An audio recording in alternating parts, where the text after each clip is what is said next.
Hannibal's 30-year war spanned 6 nations, from Carthage over the Alps to the gates of Rome. Today, one map walks you through his epic life. In 183 BC, cornered at last in a distant villa, the old general calmly raised a cup he had kept ready for 20 years. How did Rome's greatest enemy end up here?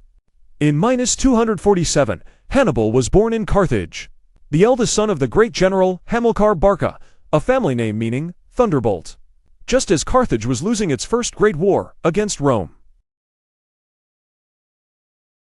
In -237, at nine, begging to follow his father to war in Spain, the boy was led to the altar. With his hand on the sacrifice, he swore the oath that would shape the ancient world, never to be a friend of Rome.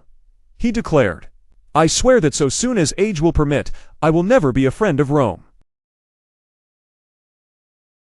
In -221, at 26, after his father and brother-in-law were gone, the army in Spain raised the 26-year-old on their shields and made him commander. Soldiers said the old thunderbolt had been reborn in his son.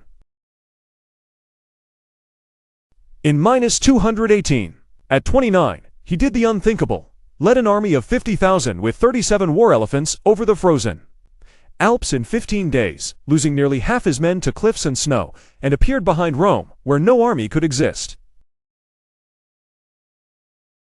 In -216, at 31, at Cannae, his outnumbered army folded around the Roman host like a closing hand and destroyed it. Up to 70,000 Romans fell in a single afternoon, still studied at military academies as the most perfect battle ever fought. In -211, at 36, he rode to the very walls of Rome and threw a spear over the gate. For generations after, Roman mothers hushed crying children with 4 words, "Hannibal is at the gates." Yet without siege engines or reinforcements, the walls never fell.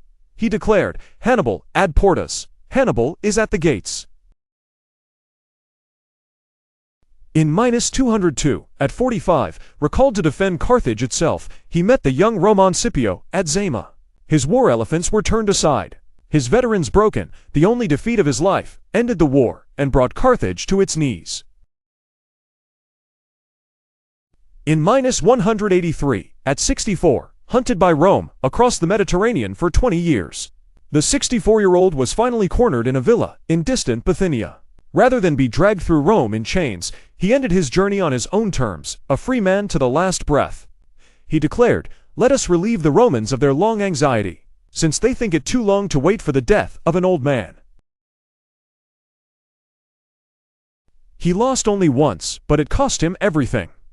Hannibal's footsteps are the last shadow of freedom against empire. Subscribe for more legendary lives.